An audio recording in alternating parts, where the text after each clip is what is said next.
നമസ്കാരം, പ്രവാസി മലയാളിയിലേക്ക് സ്വാഗതം. യാത്രക്കാരെ ആകർഷിക്കാൻ 3-in-1 ഓഫറുമായി എയർ ഇന്ത്യ.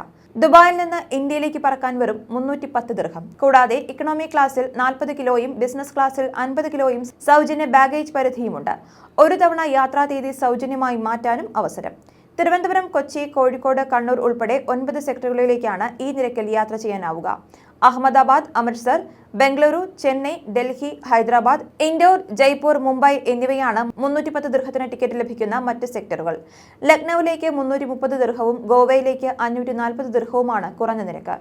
യുഎഇയിൽ നിന്ന് ഇന്ത്യയിലേക്കുള്ള യാത്രയ്ക്ക് മാത്രമാണ് ഈ ആനുകൂല്യം ഉണ്ടായിരിക്കുക. ഈ മാസം 31-നകം ടിക്കറ്റ് എടുക്കുകയും മാർച്ച് 31-നകം യാത്ര ചെയ്യുകയും വേണമെന്ന് നിബന്ധനയുണ്ട്.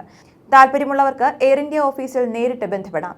ദുബായിൽ നിന്ന് ഇന്ത്യയിലേക്ക് യാത്ര ചെയ്യാൻ 310 ദിർഹം, അതായത് 6270 രൂപയാണ് എയർ ഇന്ത്യ ഓഫർ ചെയ്തിരിക്കുന്നത്. കൂടാതെ ഇക്കോണമി ബാഗേജ് പരിധിയുമുണ്ട്. ഒരു പ്രാവശ്യം യാത്രാ തീയതി സൗജന്യമായി മാറ്റാനും അവസരം ലഭിക്കും.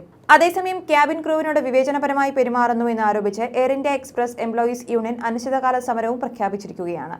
ഡ്യൂട്ടിയിൽ അപകടം സംഭവിച്ച് അംഗവൈകല്യം ബാധിച്ച ക്യാബിൻ ക്രൂവിന് നീതി ലഭിക്കണം. ക്രൂവിന്റെ 5 വർഷത്തെ നിയമന കരാർ വെട്ടിക്കുറച്ച് 1 വർഷമാക്കിയ തീരുമാനം പുനഃപരിശോധിക്കുക, ശമ്പളം പുനഃസ്ഥാപിക്കുക, അഴിമതി നടത്തുന്ന ഉദ്യോഗസ്ഥർക്കെതിരെ നടപടി സ്വീകരിക്കുക എന്നിവയാണ് ഇവർ മുന്നോട്ട് വയ്ക്കുന്ന ആവശ്യങ്ങൾ.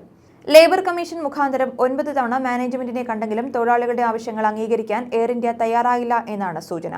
ജീവനക്കാരുടെ സമരം ഗൾഫ് പ്രവാസികളെയാണ് കൂടുതലായും ബാധിക്കുന്നത്. എയർ ഇന്ത്യ എക്സ്പ്രസിന്റെ സർവീസുകളിലേറെയും ഗൾഫ് സെക്ടറിലേക്കാണ്.